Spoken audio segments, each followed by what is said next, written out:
মহারাজ মহারাজ, কি হলো কি হলো? হাতিশালে আপনার সবচেয়ে প্রিয় হাতি মতিকুমারী মতিকুমারী মতিকুমারী কি ভালো আছে তো? মতিকুমারী আজ নতুন সন্তানের জন্ম দিয়েছে। আরে বাস, এ তো দারুণ খবর।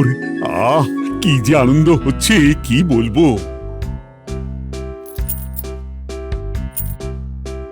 ধন্যবাদ মহারাজ, ধন্যবাদ। তোমরা সবাই মিষ্টি খাও, আচ্ছা মহারাজ। আর যাওয়ার পথে রাজবাড়ির পাচককে বলে দাও আজ রাজসভাসদদের জন্য রান্না করতে। ঠিক আছে মহারাজ।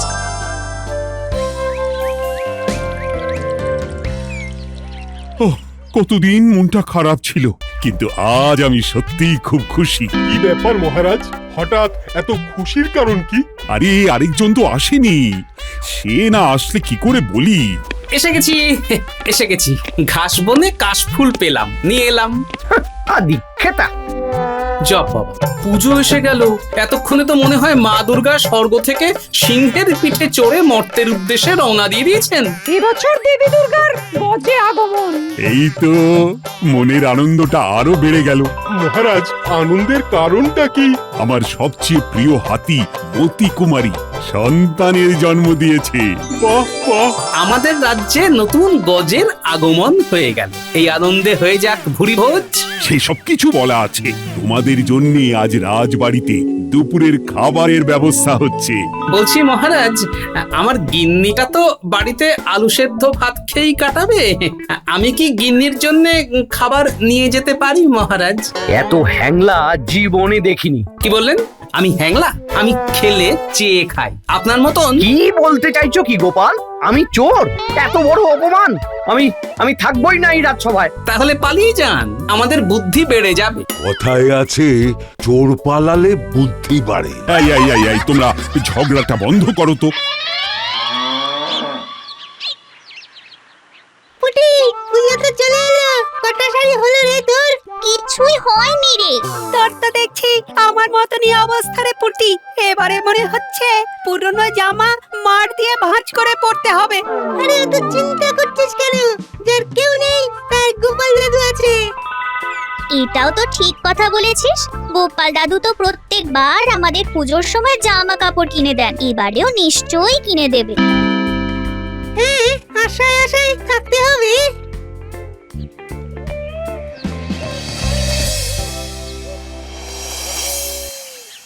দেখেছো, মানুষটার কোনো হুঁশ জ্ঞান নেই।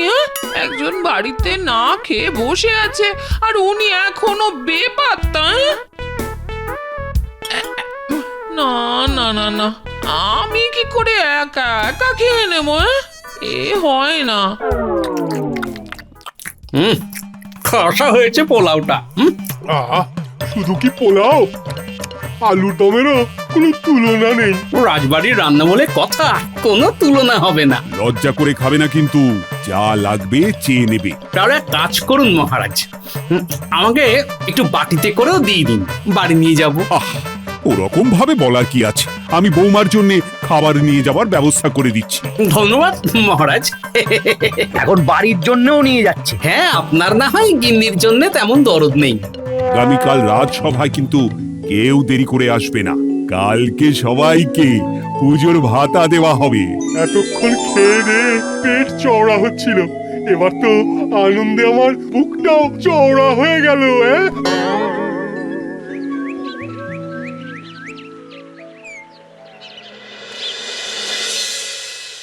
আর কতক্ষণ যে বসে থাকবো কে জানে বাবা।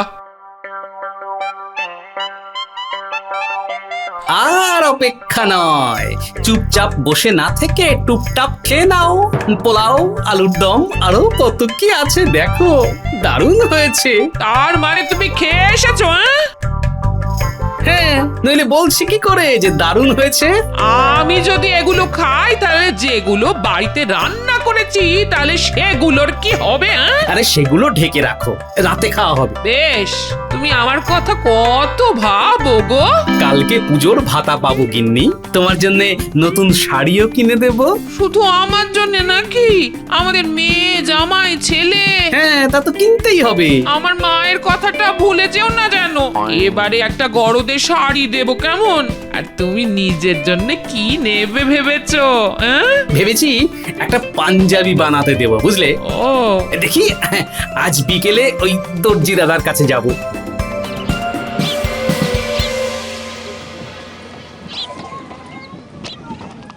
আরে ওই দেখ গোপাল দাদু। এই যে গোপাল দাদু কোথায় যাচ্ছে গো? এই একটু দর্জি দাদার দোকানে গেছিলাম, বুঝলি, এখন ফিরছি। সারা বছর তো দুটো ফতুয়াতেই কাটিয়ে দিই, তাই একটা পাঞ্জাবি বানাতে দিচ্ছি। দাদু বাহ, নিজের বেলা আন্টি ছুটি আর আমাদের বেলা দাঁত কপাটি। এরকম বলছিস কেন বলতো? তুমি বুঝতে পারছো না দাদু, পুজো চলে এলো, কদিন পরে তো মহালয়া। আর পুজোর আগে আমাদের ওপর তোমার একটা কর্তব্য থাকে, তাই না? হ্যাঁ, সেসব তো মনে আছে।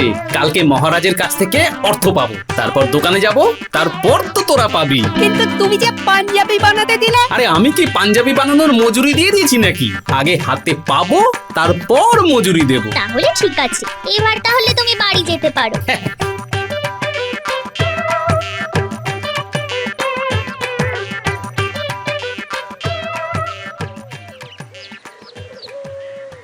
আরে পুঁটির বাবাজি, তা সব খবর ভালো তো? আর ভালো বলি কি করে বলো, এবারের ফলনের যা অবস্থা, ধান বেচে তেমন আয় হয়নি। পুজোয় ছেলে মেয়েগুলোকে কিছু কিনে দিতে পারবো বলে মনে হয় না। সে কি গো, তোমার এই অবস্থার কথা আমি তো জানিই না। আর এই লজ্জার কথা কি ঢেড়া পিটিয়ে বলার মতন কথা? তা এখন কোনো কাজ করছো? হ্যাঁ, এই গতকাল থেকে রাজবাড়ির প্রতিমা তৈরির কাজ ধরেছি। মানে তুমি এবারে মা দুর্গার প্রতিমা বানাচ্ছ নাকি? না না, আমি নিজে বানাচ্ছি না, প্রত্যেক বছর যে মৃৎশিল্পী বানান উনিই বানাচ্ছেন। আমি এবছর ওনার কাজে সহযোগিতা করছি। পাওনা গন্ডার ব্যাপারে কথা বলে নিয়েছো তো? হ্যাঁ, মহারাজ ওনাকে যা দেবেন তার থেকে কিছু আমি ভাগ পাবো, এই আর কি। ঠিক আছে, তুমি এটা করো, আমি দেখছি কি করা যায়।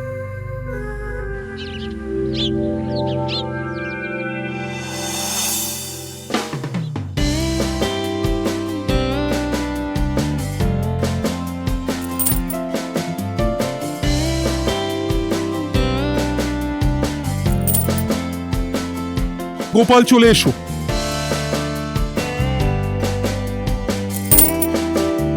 ধন্যবাদ মহারাজ। এবার মন্ত্রী এসো। ধন্যবাদ মহারাজ। কি সবাই খুশি তো? মহারাজ আমি খুশি, কিন্তু আমাকে সবার শেষে দিলেন কেন? কারণ আপনি তো কোনোদিন কিছু শুরু করতে পারেননি, হয় শেষ করেছেন নইলে ধ্বংস করেছেন। সব বাদ দাও, এবার কাজের কথা হোক। পণ্ডিত বলো, মহালয়ার দিন কি কি হবে? মহারাজ, মহালয়ের দিন নদীর ঘাটে সকল রাজসভাসদেরা পিতৃতর্পণ করবেন, আর সেই দিনই তো দেবীর চৌকো আঁকা হবে।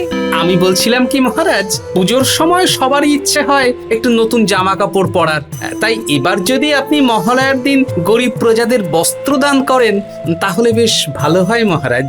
বাহ বাহ বাহ বাহ, তুমি যখন এই প্রস্তাব দিয়েছো তখন তোমাকে এই যে দায়িত্ব নিতে হবে। কি দায়িত্ব বলুন মহারাজ? কারা কারা বস্ত্র পাবে তাদের নামগুলো একটা কাগজে লিখে তুমি আজকে বিকেলের মধ্যেই তালিকা তৈরি করো। মহারাজ, গোপালকে এত বড় একটা দায়িত্ব দিলেন, আমাকে কোনো দায়িত্ব দেবেন না? পাবে তো দায়িত্ব। মহালয়ার দিন সকালবেলা তর্পণ হবে, তো সেই তর্পণের দিন সকালে প্রয়োজনীয় সমস্ত দ্রব্যাদি আনার দায়িত্ব শুধুমাত্র তোমার। হ্যাঁ নয় হ্যাঁ।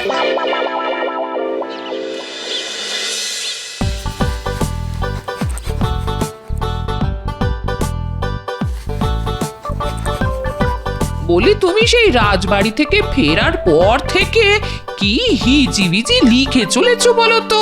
আরে হিজিবিজি না, নাম, গ্রামবাসীদের নাম লিখছি। কেন গো? মহালয়া। মহালয়া তো আর 3 দিন পর। হ্যাঁ, সেদিন রাজবাড়িতে গ্রামবাসীদের বস্ত্রদান হবে, তাই মোটামুটি একটা হিসেব করে নিচ্ছি কতজন বস্ত্র পাওয়ার যোগ্য। এই ব্যাপার। দেখ বটা ঘটা, গোপাল জামা কাপড় কোথায় বায়না করছে সেটা প্রথমে জেনে নিবি। হ্যাঁ, সেটা জানার জন্য তো আমাদের গোপালের ছায়ার সঙ্গী হয়ে যেতে হবে। হ্যাঁ, তাই হবি। কিন্তু তার জন্য কিছু ওই জল পানি সব দেওয়া হবে, সব দেওয়া হবে, অনেক রোজগার হবে। শোন, আমার মাথায় একটা বুদ্ধি আছে। কি বুদ্ধি!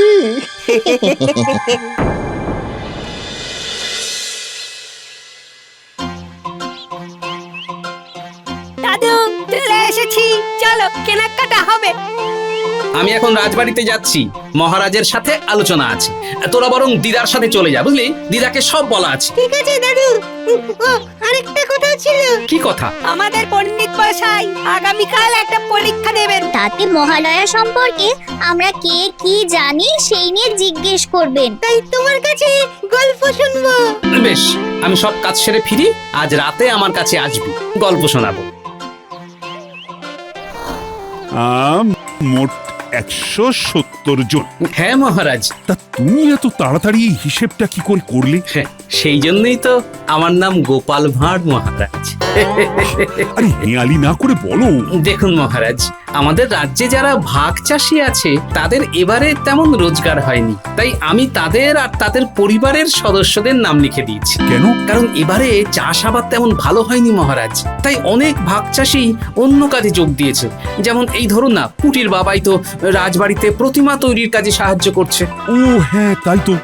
আচ্ছা, তুমি তাহলে এক্ষুনি বড় পাইকারি দোকানে চলে যাও, আর কটা জামা কাপড় কি প্রয়োজন বলে কিছু অগ্রিম দিয়ে এসো। আচ্ছা মহারাজ, আমি একটা পাইকারি দোকান চিনি, এখান থেকে একটু দূরে, কিন্তু ওদের ওখানে জামা কাপড়ের মান খুবই ভালো মহারাজ। বেশ, মহালয়ার আগের দিন রাজবাড়িতে সব জামা কাপড় নিয়ে এসে খাজাঞ্চির কাছে জমা দিবে, বাকি দায়িত্ব ওই সামলে নিতে পারবে। যথা আজ্ঞা মহারাজ। এই না, তুমি এটা দিয়ে অগ্রিম দাও, বাকি অর্থ যেদিন নিয়ে আসবে সেদিন দেবে। ঠিক আছে মহারাজ।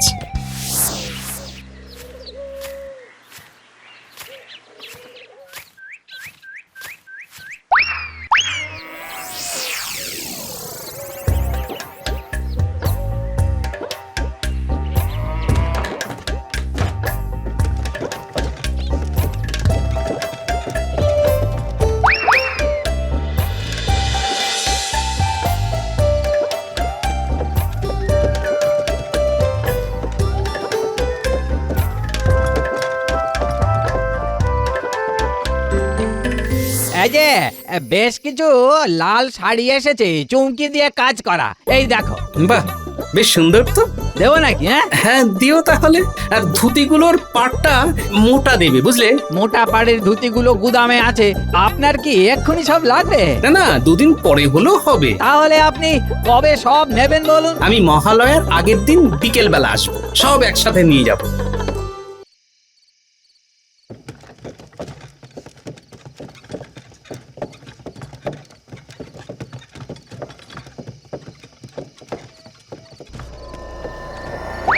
আরে আরে, চেনা চেনা লাগলো মনে হয়।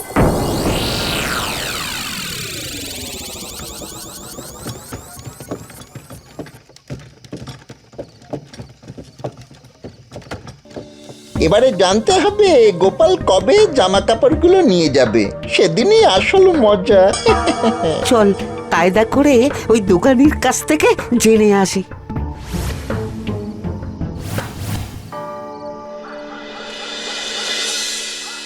তোমার পছন্দের থেকে দিদার পছন্দ অনেক অনেক ভালো।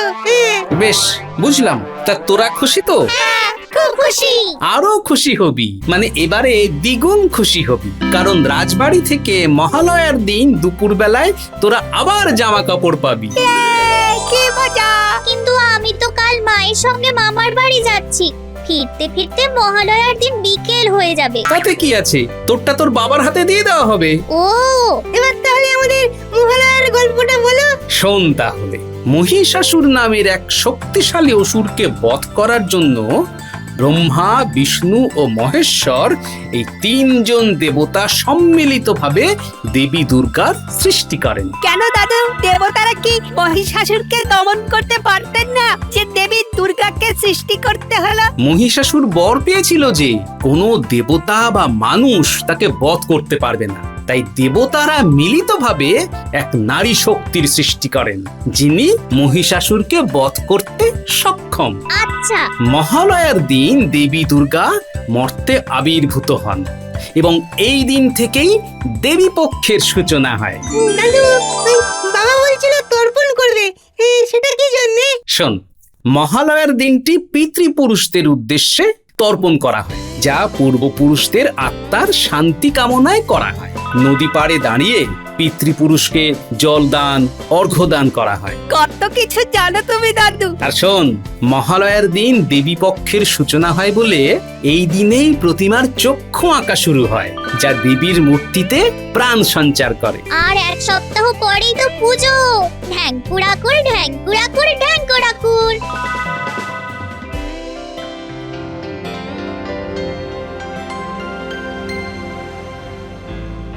তাহলে দেবীর প্রতিমা প্রস্তুত হলো। আগে হ্যাঁ মহারাজ, তবে আমি একা হাতে কাজ করলে এত তাড়াতাড়ি করতে পারতাম না। মহারাজ, আমি মহালয়ার আগের দিন সন্ধেবেলা সব জামা কাপড় পেয়ে যাব। আপনি তাহলে তালিকা অনুযায়ী সবার ঘরে ঘরে গিয়ে আমন্ত্রণ জানানোর ব্যবস্থা করুন মহারাজ। হ্যাঁ, আমি এক্ষুনি দুজন প্রহরীকে বলছি। তাহলে এখন আমি আসি।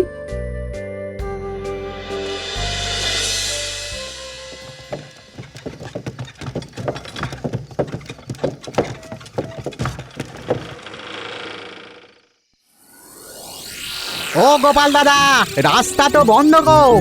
হ্যাঁ, বড় বড় গাছের গুঁড়ি পড়ে আছে, তোমাকে একটু সাহায্য করতে হবে। নিশ্চয়ই, আমি নামছি।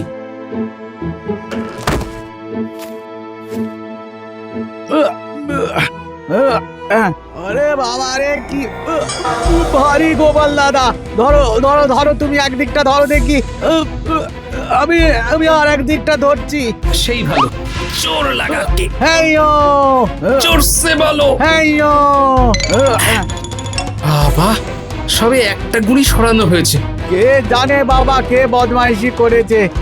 এই পিছনে গাড়ির ওখানে একটা আওয়াজ হলো না? আমিও শুনলাম, চলো তো। সর্বনাশ!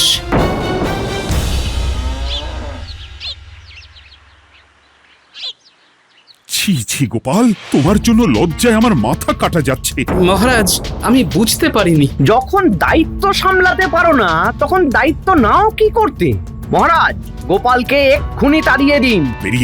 বেরিয়ে যাও আমার চোখের সামনে থেকে। তুমি আলাদা ঘাটে তর্পণ করবে, আর পুজোয় যেন তোমাকে না দেখি। মহারাজ, আমি বলি কি, প্রজাদের কিছু অর্থ সাহায্য করে দিন, ওরা আশা করে আসবে। হ্যাঁ, এখন তাই করতে হবে। চলো তর্পণটা সেরে আসি।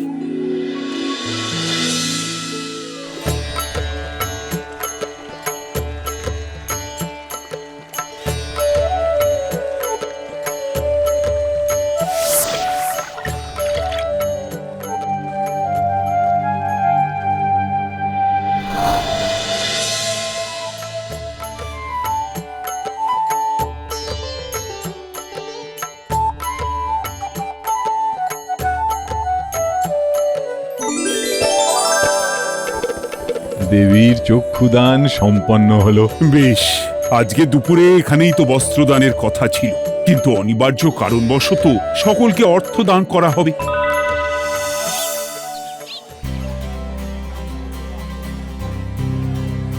উল্টের মা।